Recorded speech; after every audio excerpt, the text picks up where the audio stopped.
इंदौर की विभिन्न थाना क्षेत्रों में लगातार धोखाधड़ी की वारदातें सामने आ रही है और इसी कड़ी में एक बैंक मैनेजर ने एक आवेदन छोटी ग्वालटोली पुलिस को धोखाधड़ी से संबंधित दिया है।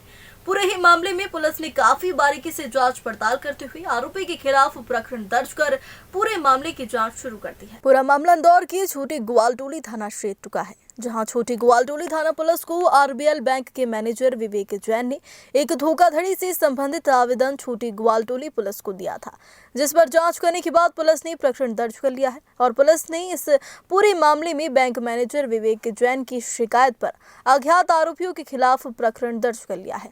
वहीं पुलिस को एक सीसीटीवी फुटेज भी मिला है और उसी के आधार पर अज्ञात आरोपियों की तलाश भी की जा रही। वहीं बैंक मैनेजर के द्वारा बताया गया है कि आरोपियों के द्वारा 22 ट्रांजैक्शन अलग अलग तरह से किए गए हैं और लाखों रुपए की धोखाधड़ी की वारदात को अंजाम दिया है। वहीं आरोपियों के द्वारा पहले एटीएम मशीन में अपना एटीएम लगाया जाता था और उसमें से पैसे निकाल दिए जाते थे।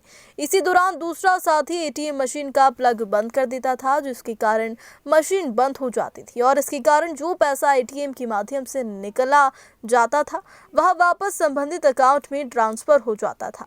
लेकिन प्लग बंद होने के कारण मशीन ने जो ट्रांजैक्शन किया वह रुपए बाहर आ जाते हैं और फिर यह आरोपी एटीएम मशीन में से पैसा निकालकर फरार हो जाते थे।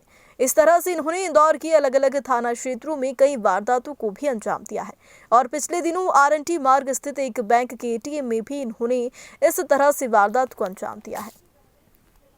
धोखाधड़ी का मामला पंजीबद्ध हुआ है, किस प्रकार का मामला है और किस प्रकार की धोखाधड़ी? देखिए, ये विवेक जैन है, आरबीएल बैंक के मैनेजर। उनके द्वारा एक लिखित आवेदन प्रस्तुत किया गया था, जिसकी हमने जांच की गई थी। जांच पर से अज्ञात व्यक्ति के खिलाफ 420 का अपराध पंजीबद्ध किया गया था। किस प्रकार की धोखाधड़ी? तो जो अज्ञात आरोपी है वो अपना एटीएम का उपयोग करता था और एटीएम का उपयोग करने के बाद जैसे ही ट्रे में पैसा आ जाता था तो उसका दूसरा साथी प्लग को खींच देता था, तो वैसे और ऑटोमेटिकली पैसा उनके अकाउंट में वापस जमा हो जाता था और जो पैसा ट्रे में आया है उसको वापस निकाल के वो कर लेते थे। ऐसा कम से कम उन्होंने 22 ट्रांजैक्शन यहाँ पर किए हैं।